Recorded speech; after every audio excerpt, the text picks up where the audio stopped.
तो भागवती जी कहते हैं रसोई के बाहर जाने की जरूरत ही नहीं, सब वहीं है। भागवती जी ने एक सूत्र लिखा है, दुनिया का सबसे बड़ा औषधि केंद्र हमारा रसोई घर है। सबसे बड़ा औषधि केंद्र रसोई घर है। अब दुर्भाग्य से हम रसोई में जिनको मसाला कहते हैं ना, मसाला, वहां मसाला कुछ नहीं है, सब औषधि है। मसाले का और औषधि का अंतर मालूम है? ये मसाला तो शब्द ही भारत का नहीं है, पहले तो ये बता दूं। ये अरबिक शब्द है, फारसी से अरबी में आया, अरबी से हमारे घुस गया, हिंदी में और जगह जगह घुस गया। ये विदेशी आए तो ये शब्द भी आया। हिंदुस्तान में 17वीं 18वीं शताब्दी का साहित्य जब मैं पढ़ता हूं तो जब तक मुगलों का राज्य रहा तब तक मसाले शब्द का बहुत उपयोग है। मुगलों के राज्य के पहले एक भी जगह किसी भी शास्त्र में मसाला नहीं है।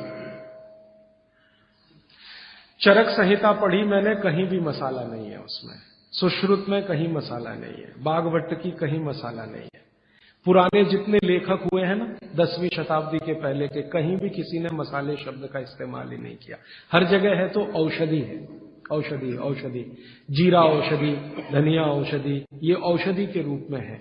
तो इनकी जो प्रॉपर्टीज हैं रसोई घर की, औषधियों की, ये सब आपके चिकित्सा के लिए है। अब मुझे समझ में आता है कि हमारे पुराने जमाने की माताएं बहनें, जो हमारी दादी हैं, नानी हैं, उन्होंने अपनी अपनी बेटियों को जो कुछ सिखाया, सब्जी बनाना तो क्या क्या डालना, जीरा चाहिए, धनिया चाहिए, हींग चाहिए, मात्रा कितनी कितनी चाहिए, वो सब बड़े वैज्ञानिक और चिकित्सक लोग रहे होंगे। क्योंकि रोज हमारे शरीर में वात पित्त कफ की स्थिति सम और असम होती रहती है। आप जानते हैं सुबह जो है ना वात ज्यादा होता है शरीर में, सुबह सुबह, दोपहर को पित्त ज्यादा होता है, शाम को कफ ज्यादा होता है। तो ये पूरे 24 घंटे में ऊपर नीचे होता रहता है। तो 24 घंटे में जो वात पित्त कफ ऊपर नीचे होता रहता है, तो सब्जियों में उसी के हिसाब से औषधियां डाली जाती है। जैसे दोपहर की सब्जी बने, दोपहर की, तो मेरी दादी को मैंने देखा था कि दोपहर की सब्जी बनाएगी तो अजवाइन जरूर डालेगी उसमें, और वही सब्जी रात को बनाती थी तो अजवाइन नहीं डालती थी। तो एक दिन मैंने दादी से पूछा कि यही सब्जी दोपहर को मैंने खाई तो इसमें अजवाइन थी, शाम को खाई तो नहीं, क्यों? तो उसने उत्तर तो नहीं दिया। तो उसने कहा मेरी मां ने ऐसा सिखाया। बस बात खत्म हो गई। अब उस समय मैं भी मान लिया कि ठीक है, उसकी मां ने सिखाया। अब जब मैंने काम शुरू किया ये चिकित्सा पर, तब मेरे समझ में आया कि अजवाइन जो है पित्तनाशक है। घी के बाद, देशी गाय के घी के बाद जो सबसे ज्यादा पित्तनाशक दूसरी कोई चीज है तो वो अजवाइन है। और दोपहर को पित्त भड़कता है, आप जानते हैं, और वो स्वाभाविक है क्योंकि खाना खाने के लिए पित्त भड़कना ही चाहिए। तो उस समय अजवाइन डाली जाती है सब्जी में, क्योंकि दोपहर को ही शरीर को अजवाइन की जरूरत होती है पित्त को सम पे लाने के लिए। तो भारत में ज्यादातर माताएं बहनें ये बात जानती हैं कि दोपहर की सब्जी में अजवाइन चाहिए। दोपहर का दही है ना, दही का मट्ठा, उसमें भी अजवाइन का बघार लगता है। दोपहर की जितनी भी चीजें हैं ज्यादातर अजवाइन ग्रस्त होती हैं या अजवाइन से बनती हैं, क्योंकि पित्त को सम पे रखना है। तो आप सोचो, जो लोग ये कर रहे हैं वो बिना कहे कितना बड़ा काम कर रहे हैं। हमने उसका वैल्यूएशन नहीं किया, ये हमारी मूर्खता। हमारे यहां तो एक बहुत बड़ा दुष्कर्म इस देश में हुआ है। अंग्रेजों के हम गुलाम हो गए तो सब कुछ हम भूल गए, अपनी चीजें। अंग्रेजों ने जो सिखाया वही हमें याद है। तो हम जीडीपी का कैलकुलेशन करते हैं अंग्रेजों के फॉर्मूले से। जीडीपी निकलता है इस देश का, ग्रॉस डोमेस्टिक प्रोडक्ट। तो मैंने बहुत बार इस देश के अर्थशास्त्रियों से पूछा कि जीडीपी में आप विचित्र विचित्र कैलकुलेशन करते हैं। जैसे भारत की पुलिस है, उस पर जो खर्चा हो रहा है वो जीडीपी का हिस्सा है। अगर चोरियां बढ़ी, डकैतियां बढ़ी तो पुलिस का खर्च बढ़ेगा तो जीडीपी बढ़ेगा। और प्रधानमंत्री छाती ठोक के कहेगा मेरे जमाने में जीडीपी 10% से ऊपर बढ़ गया। सो व्हाट, पुलिस का खर्च बढ़ गया, माने चोरियां बढ़ गई, डकैतियां बढ़ गई, अत्याचार बढ़ गए, अनाचार बढ़ गए, तो जीडीपी बढ़ गया, तो क्या बड़ी बात है। तो हमारे जो जीडीपी के कैलकुलेशन है बड़े विचित्र हैं। इसमें चोरी हो, डकैती हो, लूट मारी हो तो जीडीपी बढ़ेगा। लेकिन माताएं बहनें घर में जो करती रहती हैं वो जीडीपी में है ही नहीं, कैलकुलेशन ही नहीं है उसका। भारत सरकार कोई कैलकुलेशन नहीं करती कि किसी माँ ने 1 किलो पापड़ बना दिए तो जीडीपी बढ़ा कि नहीं, तो कहते हैं जी मालूम नहीं बढ़ा कि नहीं बढ़ा, क्योंकि कैलकुलेशन नहीं है। किसी माँ ने दाल की बड़ी बना दी 5 किलो दाल की, तो जीडीपी बढ़ा कि नहीं बढ़ा। आपका मन क्या कहता है, बुद्धि क्या कहती है, बढ़ा कि नहीं बढ़ा। किसी ने बड़ी बना दी, किसी ने पापड़ बना दिए, किसी ने कुछ बना दिया, किसी ने गोंद के लड्डू बना दिए, किसी ने मावे का कुछ बना दिया, तो जीडीपी तो बढ़ ही रहा है, लेकिन हम कैलकुलेट नहीं कर रहे हैं उसको, क्योंकि अंग्रेजों के यहां महिलाओं का किया हुआ काम महत्व का नहीं माना जाता। अंग्रेजों के यहां ये जो अंग्रेज जात है ना दुनिया में, ये महिलाओं के किए हुए काम को काम ही नहीं मानती। आपको मालूम है 2000 साल यूरोप में महिलाओं को पुरुषों से हमेशा कम वेतन मिलता रहा, और आज भी है ये कई देशों में। वो मानते ही नहीं कि इनका कोई काम है। क्यों? वो महिलाओं में आत्मा नहीं मानते। हां, यूरोप का सबसे बड़ा दार्शनिक है प्लेटो, वो कहता है कि स्त्रियों में आत्मा ही नहीं होती, आत्मा सिर्फ पुरुषों में होती है। तो स्त्री जो करे वो बेकार है, पुरुष जो करे वो ही अच्छा है। तो उनके यहां से ये कैलकुलेशन हमारे यहां आ गया कि स्त्री कुछ भी करे तो काम ही का नहीं। तो अंग्रेजों का 200-250 साल जो राज चल गया, उसमें हम सब के दिमाग खत्म हो गए, सोचना विचारना बंद हो गया, तो हमने भी वही मान लिया। मैं अब इसको बदलना चाहता हूं, और मैं ये समझना चाहता हूं और समझाना चाहता हूं कि स्त्रियां जो कर रही हैं वो किसी डॉक्टर से कम नहीं है। बस अंतर इतना है कि डॉक्टर को आप फीस देकर उससे एडवाइस ले रहे हैं, हमारी दादी नानी फोकट में वही एडवाइस दे रही है, धनिया खाओ, जीरा खाओ और ये अजवाइन खाओ, आपके पेट की गैस खत्म हो जाएगी। और ये 3500 साल से वैसे का वैसा ही है, अजवाइन खाओ तो गैस खत्म होती ही है। कभी भी आप करके देख लो। आप में से किसी को भी बहुत गैस बनती हो, पेट में एसिडिटी की तकलीफ हो, आज से शुरू कर दो। आप खाना खाया तो उसमें ध्यान रखो अजवाइन ज्यादा रहे, दाल में, सब्जी में, वगैरह वगैरह। और अगर नहीं कर पा रहे हैं तो खाना खत्म करते ही थोड़ी अजवाइन खा लो। अजवाइन ज्यादा तकलीफ ना कर दे, उसका बैलेंस है काले नमक के साथ, तो थोड़ा अजवाइन और काला नमक मिला के हर खाने के बाद खा के देख लो।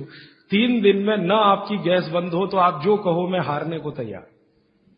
ये गारंटी मैं नहीं दे रहा हूं, ये गारंटी अजवाइन दे रही है, मेरी गारंटी नहीं है, अजवाइन की गारंटी है।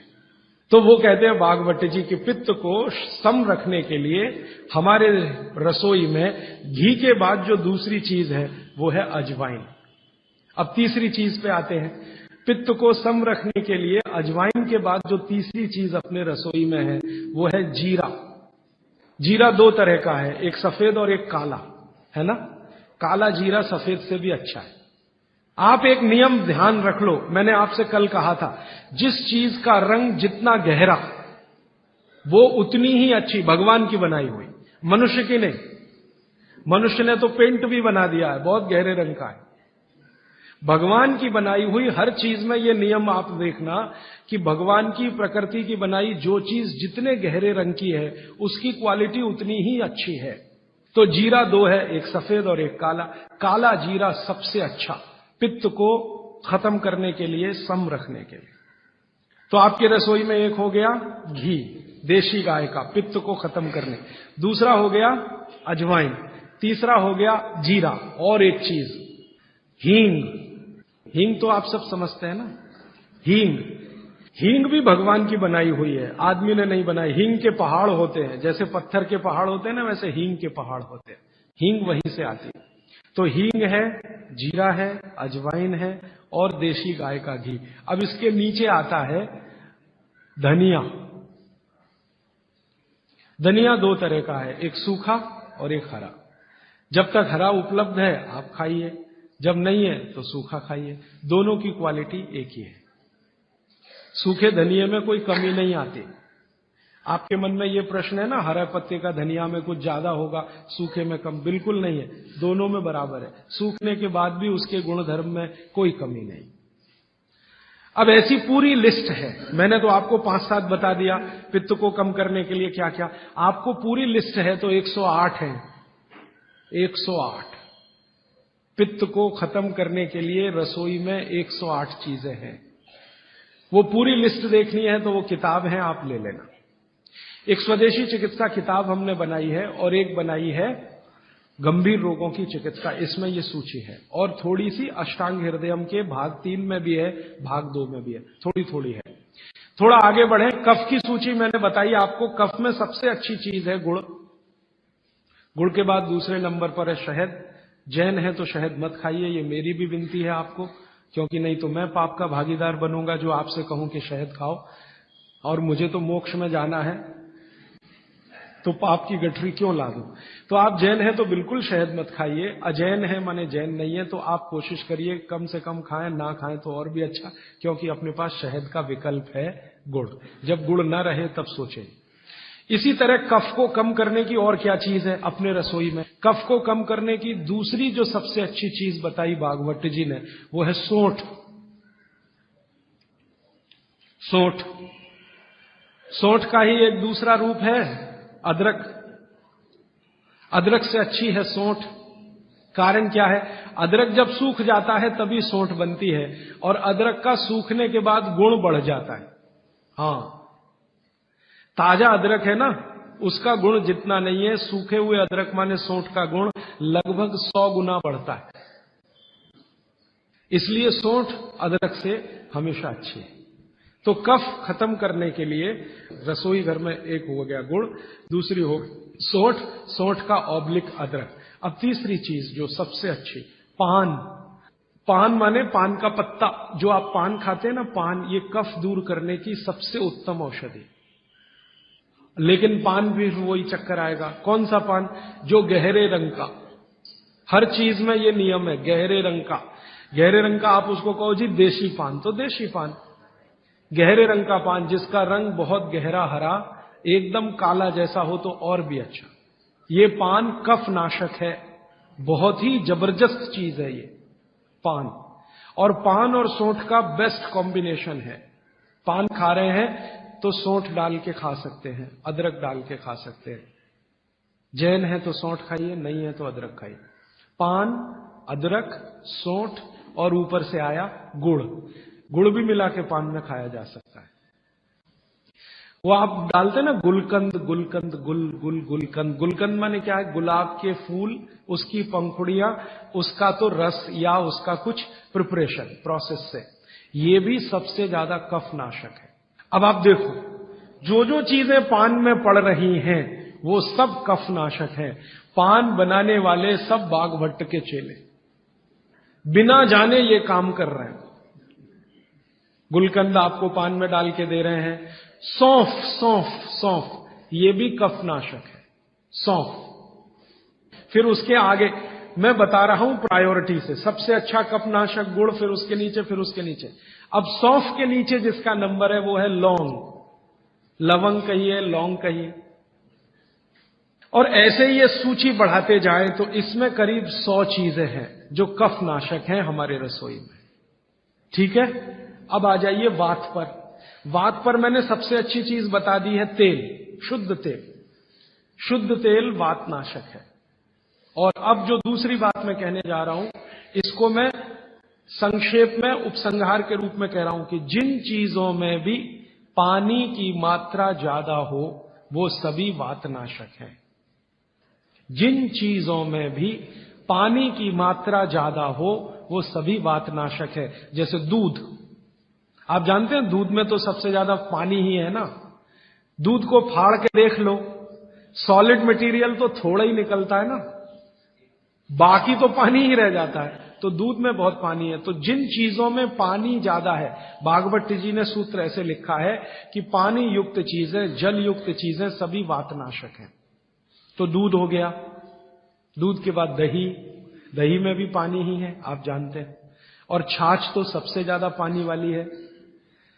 जूस जो आप इस्तेमाल करते हैं, सभी जूस वातनाशक है। सभी जूस, संतरे का, मौसम्मी का, गन्ने का तो बहुत ही अच्छा है, अंगूर का, टमाटर का, वगैरह वगैरह, ये सब जूस वातनाशक है। तो सब तरह के जूस, दूध, दही, छाछ, ये सब वातनाशक चीजें हमारे घरों में हैं।